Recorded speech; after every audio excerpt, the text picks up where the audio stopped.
L'assassinat de Bouba me ramène un souvenir qui date de 5 ans et dont je voudrais vous partager. Juste après un match de foot, j'étais dans un hôtel lorsqu'un monsieur m'a accosté de façon discrète, me disant qu'il voulait me parler de quelque chose de très important. La soixantaine environ, il portait une chemise et une cravate. Je lui ai dit que je l'écoute, et il m'a avancé ses propos surprenants. Moins Aristide Bancé, c'est vrai que tu es un peu connu mais ça ne suffit pas encore. Tu as besoin de briller dans toute l'Afrique et le monde, tu as besoin d'une gloire universelle et époustouflante. Mais pour atteindre cette dimension et cette notoriété interplanétaire, tu ignores qu'il y a des sacrifices à faire et c'est en cela que je peux t'aider. Ne crois pas que tous ceux que tu vois briller et régner sur l'estrade mondiale l'ont obtenu sans un prix. Tu sais, en te conseillant un certain sacrifice, c'est possible de faire de toi un cacique du football mondial. C'est bizarre, mais le monsieur parlait avec une telle assurance qu'on dirait qu'il avait l'habitude de tenir ce genre de propos aux célébrités, et certainement aussi, à tous les lambdas. Il m'a remis sa carte de visite et m'a tourné le dos en ajoutant qu'il attendait mon appel pour procéder à ce travail. Pris d'un froid glacial, je suis resté de marbre, arrêté comme un arbre. C'était un monsieur très dangereux, qui portait pourtant des vêtements qui ne laissaient rien soupçonner.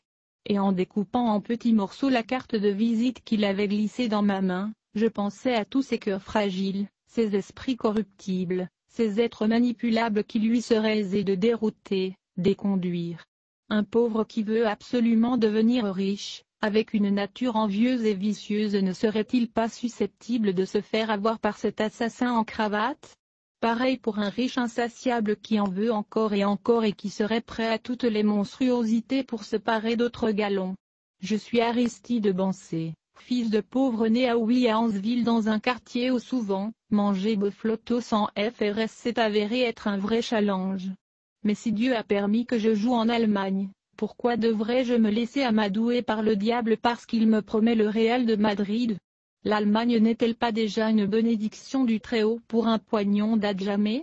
Et même si Real de Madrid il faudrait que ça vienne absolument de lui, Adonai, et jamais d'une force occulte. C'est Dieu qui établit les destins, c'est lui qui donne les grades à ses enfants que nous sommes.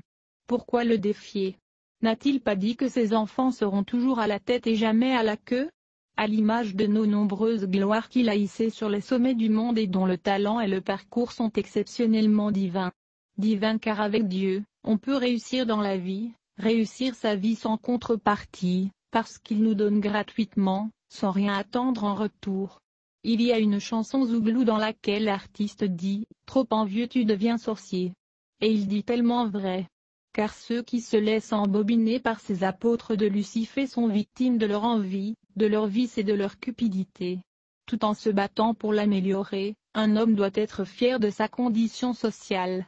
Il doit rester digne, même dans la douleur, même dans le besoin, un peu comme Job qui a été frappé par des plaies, et qui, tenté par le diable, n'a jamais détourné sa confiance en l'Éternel. Un homme doit rester digne, même dans sa condition sociale précaire, parce qu'au moins, il peut se regarder dans un miroir au contraire du riche qui a sacrifié une vie humaine pour atteindre l'opulence. Restons des hommes dignes.